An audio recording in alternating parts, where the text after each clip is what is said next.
दोस्तों, एक रेडमी का फ़ोन आया है फिर से डेड कंडीशन में। आपको मैं इसकी कंडीशन बता देता हूँ। ये पूरा फ्रेश फ़ोन है अभी और फ़िलहाल ये पूरा डेड है। तो आपको एक बार बोर्ड भी दिखा देता हूँ मैं इसका निकाल के। जब भी आपके पास कोई फ़ोन आता है इस तरीके का, तो सबसे पहले आपको आई टेस्टिंग करनी होती है। कहीं बोर्ड पे कोई काम तो नहीं हो रखा है या किसी ने छेड़ा तो नहीं है। तो इसको भी हम चेक कर लेंगे एक बार। थोड़ा कैमरे हटा लेते हैं, इसके सारे कनेक्टर रिमूव करके।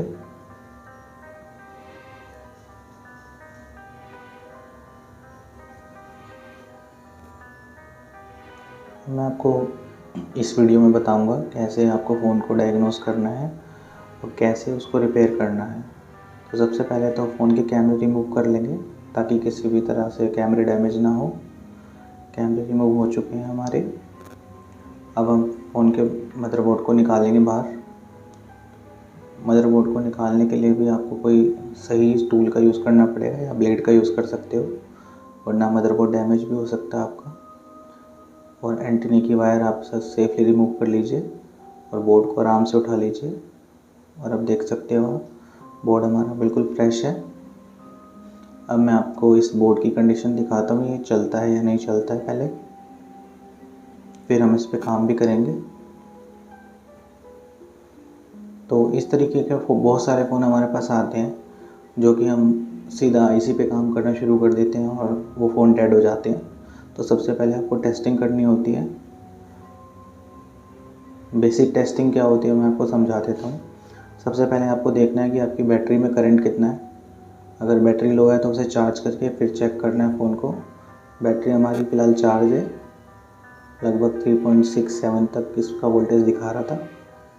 अब मैं इसमें चार्जर लगाऊंगा और देख लेता हूँ हमारे डिस्प्ले पे कुछ आ रहा है। फ़िलहाल कोई भी लोगो या किसी तरह का कुछ हलचल नहीं है इसमें। अब मैं आपको दिखाता हूँ ये 6 पोर्ट चार्जर में ये बहुत ही लो एम्पेयर ले रहा है, 0.6, वो भी स्टक हुआ पड़ा है, उससे ज़्यादा कुछ नहीं हो रहा। तो देख सकते हो आप, इसमें कोई डिस्प्ले नहीं आ रही, कोई वाइब्रेशन नहीं हो रही, बिल्कुल साइलेंट पे है। तो हम नेक्स्ट क्या करेंगे, हम उसके लिए अपने डीसी मशीन पे चेक कर लेंगे एक बार। तो चलो मैं आपको डीसी मशीन तक लेके चलता हूँ और दिखाता हूँ इस पर कैसे टेस्टिंग करनी है। वैसे तो आपको एक चीज़ पता ही होगी कि डीसी मशीन जो है हमारी वो 100% एक्यूरेट नहीं बताती कि आपके मदरबोर्ड में कहाँ कुछ फॉल्ट है। इससे बस एक हिंट मिल जाता है कि किस पार्ट में आपका फॉल्ट हो सकता है। तो अगर आप एक्सपीरियंस्ड हैं तो आप बहुत इजीली डीसी मशीन से पता लगा सकते हैं कि किस जगह पे फॉल्ट हो सकता है। तो आपको मैं दिखा देता हूँ। ये मैंने बूट केबल लगा दी है इसकी और वोल्टेज आप देख सकते हो, आपके कैमरे में दिख रहा होगा। 4.2 मैंने सेट किया हुआ है और 3 एम्पेयर सेट किया हुआ है। तो अभी हम इसको ऑन करेंगे और चेक करेंगे कि हमारा कितना एम्पेयर ये फ़ोन कंज्यूम कर रहा है या फिर फ़ोन में कोई शॉर्टिंग तो नहीं है। अगर शॉर्टिंग होती है तो ये ऑटो एम्पेयर लेगा, बिना कुछ छेड़े ही इसमें रीडिंग चलेगी। अभी कुछ नहीं हुआ, यानी कि शॉर्टिंग नहीं है। और हम पावर बटन प्रेस करते हैं तो अब आप देखना क्या होता है इसमें। देख सकते हो 77, 78 इसमें रीडिंग आ रही है, यानी कि ये बहुत ही लो बूटिंग है और स्टक भी हो चुका है। ये कोई भी फ्लक्चुएशन इसमें हो नहीं रहा है। तो ये लो बटन पे हमारा स्टक हो गया है। थोड़ा और वेट कर लेते हैं, इसको देखते हैं एक बार कहीं बोर्ड हीट तो नहीं हो रहा या कुछ और।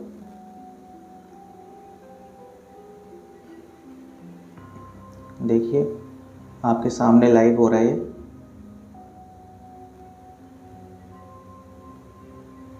तो अभी तक इसमें मुझे कोई हलचल नहीं दिख रही है।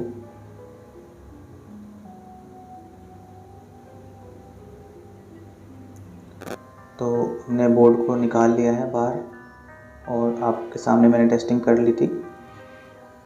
एक बार और दिखा देता हूँ मैं आपको। बोर्ड साफ़ सुथरा है अभी भी। अब हम इसकी शील्ड को कट करेंगे। तो ऐसी कंडीशन में गाइस हो सकता है कि आपके पावर सेक्शन में दिक्कत हो, क्योंकि बहुत लो बूटिंग थी और पावर सेक्शन हमारा इस शील्ड के नीचे है। तो उनसे आप चाहो तो हीट करके भी निकाल सकते हो, पर मैं ट्वीज़र का इस्तेमाल करूँगा और कटर का। मैं इसी तरीके से ज़्यादातर शील्ड रिमूव करता हूँ, क्योंकि अगर बोर्ड को हीट कर दिया जाता है तो कभी कभार बोर्ड हमारा ख़राब भी हो सकता है हीट से।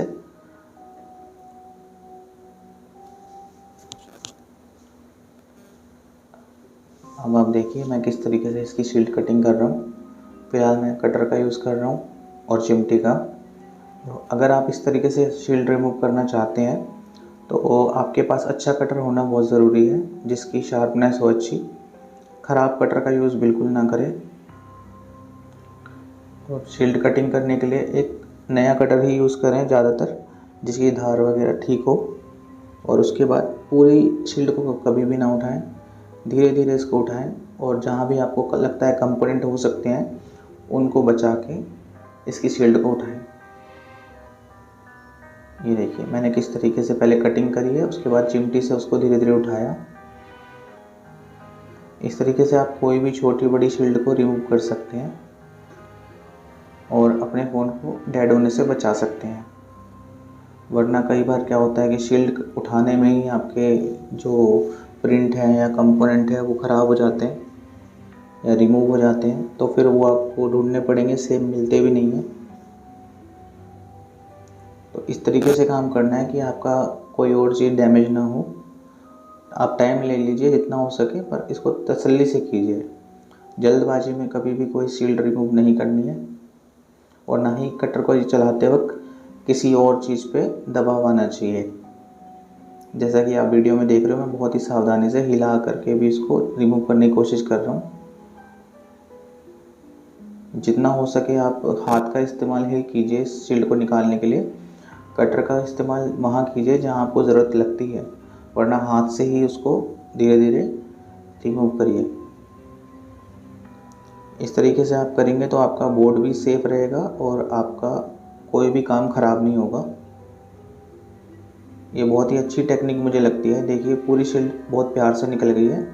ये कॉपर की इसमें जो शील्ड ऊपर चिपकी हुई है लेयर, वो भी छुटा दी है मैंने, टेप की तरह होती है। आप चाहो तो इसे हीट करके पहले भी निकाल सकते हो, मगर हीटिंग आपकी कम होनी चाहिए। ज़्यादा हीट कभी भी एमआई के बोर्ड को नहीं करना है।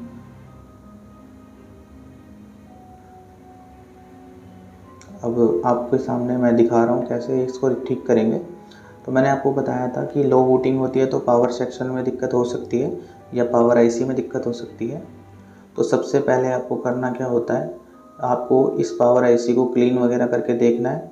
उसके बाद इसको हीट करके देखना है और उसके बाद आपको रिवॉल्व भी करके देखना है। उससे काम नहीं बनता है तो फिर आपको इसको रिप्लेस करना होगा पावर आईसी को। तो रिप्लेस करने से पहले मैं एक बार इसको हीट करके चेक करूँगा। अगर हीटिंग से मेरा फ़ोन ओके हो जाता है तो बेस्ट है, नहीं तो मुझे इसे रिप्लेस करना होगा या रिवॉल्व करना होगा आईसी को। तो चलिए ट्राई करते हैं इसको एक बार। मैं थोड़ा सा इसको क्लीन कर लेता हूँ। अगर कहीं पे कोई कार्बन हुआ या वाटर वगैरह डैमेज हुआ तो वो सब साफ़ हो जाएगा। कई बार मॉइस्चर आने की वजह से भी ऐसा हो जाता है या ड्राई सोल्ड आने की वजह से भी ऐसा हो जाता है कि फ़ोन आपका कंप्लीट बूट नहीं हो पाता। अभी मैं इसकी टेस्टिंग कर रहा हूँ, कहीं कोई शॉर्टिंग वगैरह माइनर शॉर्टिंग तो नहीं है। मुझे सब जगह प्रॉपर दिख रहा है कि हाँ सब सारी कॉइलें ठीक है मेरी। थोड़ा बेसिक नॉलेज होना बहुत ज़रूरी है गाइस रिपेयरिंग के लिए।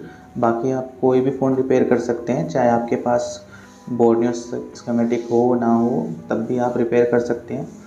बस थोड़ी सी बेसिक नॉलेज अच्छी होनी चाहिए, स्टेप आपको पता होने चाहिए पहले कहाँ काम करना है। फ़िलहाल हम इसके पावर सेक्शन पे काम कर रहे हैं क्योंकि बहुत ही लो बूटिंग पे था हमारा फ़ोन। अगर हाई बूटिंग होती है या कुछ और दिक्कत आती है तो हम इसका सीपीयू या यूएफएस पे काम करते, और इस कंडीशन में आपको पावर सेक्शन पे ही काम करना होगा। तो ये बोर्ड हमारा ठीक ही लग रहा है इस तरीके से, कहीं शॉर्टिंग वोटिंग नहीं मिली मुझे। तो मैं इस आईसी को एक बार हीट करके देख लूँगा। अगर हीटिंग से काम हो जाता है तो बेस्ट है, नहीं तो मुझे इसे रिप्लेस करना होगा।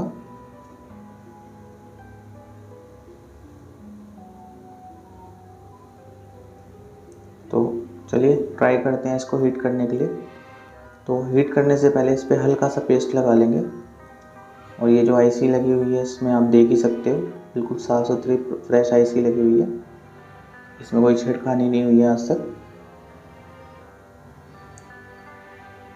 तो हम इस पर करते हैं काम अपना शुरू। सबसे पहले इस पर थोड़ा सा पेस्ट लगा लेंगे। पेस्ट की मात्रा ध्यान रखना है, बहुत ही कम का यूज़ करना है पेस्ट। ज़्यादा पेस्ट कभी भी किसी भी आईसी पे यूज़ नहीं करना आपको। और पेस्ट उसी साइड लगाना है जिस साइड से आप अपना ब्लोअर उस आईसी पे चलाएंगे। यानी कि आपका अगर लेफ़्ट हैंड साइड से यूज़ करते हो तो लेफ़्ट साइड में ही आईसी की आपको पेस्ट लगाना होगा, ताकि हीट होने के बाद वो आईसी के नीचे जा सके। आईसी के ऊपर पेस्ट रखने का कोई बेनिफिट नहीं है दोस्तों, आईसी के साइड में लगा सकते हो आप। और पेस्ट हमेशा अच्छी क्वालिटी का यूज़ करें, कभी भी आप लोकल पेस्ट बिल्कुल यूज़ ना करें। अगर आप प्रोफेशनली काम करना चाहते हैं तो टूल और आपके जो भी हैं पेस्ट सोल्डरिंग वगैरह वो अच्छी कंपनी का यूज़ करें, तभी आपका काम अच्छे से हो पाएगा। तो मैंने पेस्ट लगा लिया है इस पर। अब मैं हीट सेट कर लेता हूँ अपनी एसएमडी को। मैं 350 पे सेट कर रखा है मैंने, और इसकी जो एयर है वो लगभग 60 के अप्रॉक्स है। तो 60 पे मैंने इसकी एयर सेट करी हुई है और 350 पे इसकी हीट है। मेरे पास जो एसएमडी है वो फ़िलहाल क्विक की 2008 मॉडल है, ये काफ़ी अच्छा काम करती है। और आईसी को जब हीट करते हो तो मदरबोर्ड को बिल्कुल भी नहीं हिलाना आपने, किसी भी तरह का कोई भी कंपोनेंट साथ वाला हिलना नहीं चाहिए। बस कोशिश ये करना है कि आईसी ही गर्म हो और आगे पीछे का कोई भी कंपोनेंट ज़्यादा हीट होकर ख़राब ना हो। तो अपने हाथ को उसी हिसाब से चलाना है आपको। आप देख सकते हो मैं कितना धीरे धीरे काम कर रहा हूँ इस एसएमडी से, और प्रॉपर उस आईसी को हीट कर रहा हूँ। आईसी हीट होने के बाद हम उसको थोड़ा सा ज़रूर मूव कराएंगे, हल्का सा चिमटी से हिला देंगे आईसी को, ताकि वो अगर ड्राई सोल्ड हो तो अपनी जगह पे बैठ जाए। और फिर भी अगर हमारा काम नहीं बना तो फिर हमें इसे निकाल के डिबोल करके भी लगाना पड़ेगा। वो नेक्स्ट स्टेप होता है। सबसे पहले आप हीट करके देख लीजिए, अगर हीटिंग से आपका काम हो जाता है तो बेस्ट है, नहीं तो आपको रिवोल्व करना होगा। नहीं फिर इसके बाद लास्ट ऑप्शन है कि आपको रिप्लेस करना है। उससे पहले बोर्ड में कहीं कुछ भी काम नहीं करना है दोस्तों। ये सिंपल स्टेप मैं आपको इसलिए बता रहा हूँ ताकि आप आगे चल के कोई भी बोर्ड ऐसे खोलते हो तो डायरेक्ट आप यूएफएस या सीपीयू रिवोल्व कर देते हो, उसमें कंडीशन में फ़ोन आपका डेड हो जाता है। तो आपको ध्यान ये देना है, सबसे पहले पावर सेक्शन पे काम करना है, उसके बाद ही आगे बढ़ना है। तो मैंने हीट कर लिया है इसे, थोड़ा ठंडा होने देते हैं। अभी मैं आपको दिखाऊंगा कि किस प्रकार इसमें क्या कंडीशन हुई है हमारी फ़ोन की। तो फिट कर लेते हैं। बोर्ड को ठंडा होने ज़रूर देना है, ठंडा होने के बाद ही आपको इस तरीके से फिट करना होगा। चलिए अब हम चेक करेंगे कि हमारा काम सक्सेसफुल हुआ भी है या नहीं। तो सबसे पहले मैंने बैटरी फिट की है और सारे कनेक्टर लगा लिए हैं, कैमरे अभी भी नहीं लगाए हैं। अब मैं चार्जर लगा के देखता हूँ क्या मेरा डिस्प्ले आया। देख सकते हो आप, डिस्प्ले आ गई है हमारी, फर्स्ट लोगो आ गया है। थोड़ा वेट करेंगे। फ़ोन को आपको कभी भी ऑन नहीं करना डायरेक्ट हीट मारने के बाद, चार्जर पे ही चेक करना है पहले। डिस्प्ले आ चुकी है तो अब हम इसको ऑन कर सकते हैं।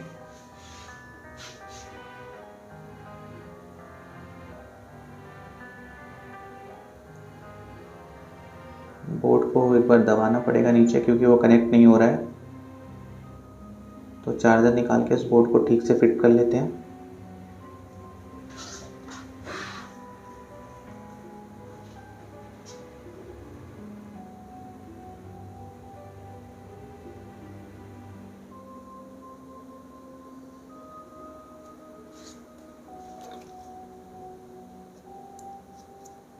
तो मेरा फ़ोन अब फिट हो चुका है।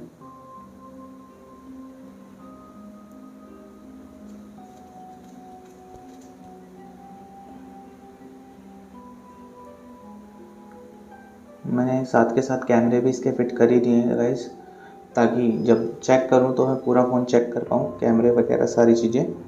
तो मैं अभी कैमरे फिट कर लेता हूं इसके। देख सकते हो आप।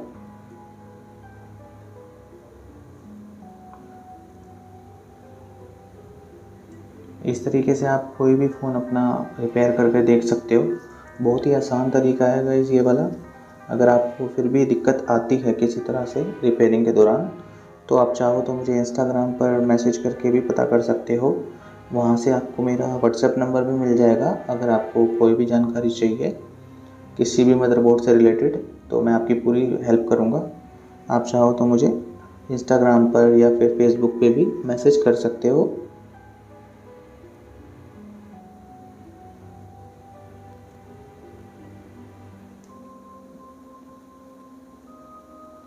सारे कनेक्टर लगाने के बाद आपको ध्यान रखना है कि मदरबोर्ड हमारा सही से फिट हो। अगर वो थोड़ा बहुत भी टेढ़ा वेढ़ा हुआ तो आपका बोर्ड ऑन नहीं होगा।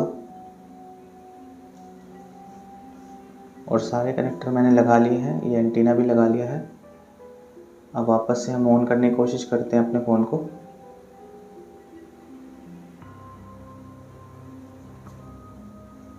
एक बात का ध्यान रखना है, अगर आपकी आईसी पे कोई हीट सिंक लगा हुआ था तो उस हीट सिंक को वापस से लगा देना है। उससे क्या होगा कि आपकी आईसी जल्दी से हीट नहीं होती है और आपका फ़ोन ऑन रहेगा, दोबारा से डेड नहीं होगा। तो कोई भी हीट सिंक इससे निकला होता है तो हमें लगाना पड़ता है। ठीक है, तो हम ऑन करते हैं इसे।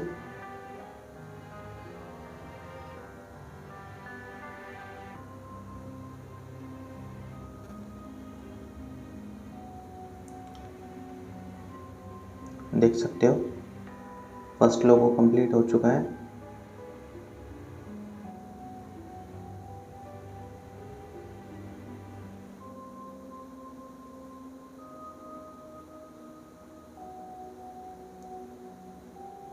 थोड़ा वेट करना पड़ेगा गाइस, कुछ मॉडल थोड़ा लेट स्टार्ट होते हैं तो इसके लिए आपको इंतज़ार करना पड़ सकता है। बैटरी हमेशा चार्ज करके ही फ़ोन को यूज़ करना है आपने। लो बैटरी पे कभी भी ऐसे ऑन नहीं करना, ना फ्लैश करना है, ना ही कोई और काम करना है। बैटरी आपकी चार्ज होनी चाहिए। ये देख सकते हो सेकंड लोगो भी आ चुका है हमारा।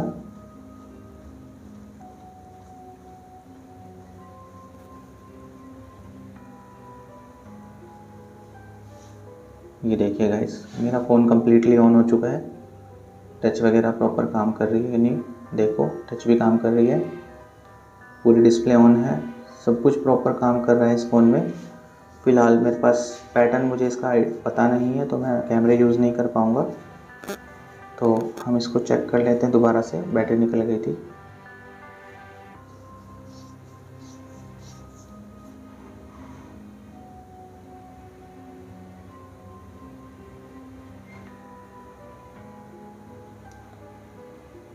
यहाँ पर दोस्तों थोड़ा दुकान में वीडियो बनाने में समस्या तो होती ही है, क्योंकि बीच बीच में मुझे उठना भी पड़ जाता है, कोई कस्टमर आता है उसको भी अटेंड करना पड़ता है। बाकी मैं कोशिश करता हूँ आपके लिए अच्छी से अच्छी वीडियो बनाऊँ और आपको सिंपल सॉल्यूशन दे सकूँ। अगर आपको इस तरह के सॉल्यूशन पसंद है और आप देखना चाहते हैं और भी वीडियोस, तो आप मुझे प्लीज़ सब्सक्राइब कीजिए, कमेंट कीजिए, लाइक कीजिए और इस चैनल की वीडियोस को ज़्यादा से ज़्यादा शेयर कीजिए ताकि और भी लोग हमारे से जुड़ सकें और सीख सकें। आप देख सकते हो हमारा फ़ोन ऑन हो चुका है। तो वीडियो में बने रहने के लिए शुक्रिया दोस्तों। आपने देखा होगा कि कितना सिंपल तरीके से मैंने इस फ़ोन को ऑन कर दिया। कोई भी हमने रिबॉलिंग नहीं करी, कोई भी हमने पार्ट चेंज नहीं करा और हमारा फ़ोन डन हो गया। Thank you.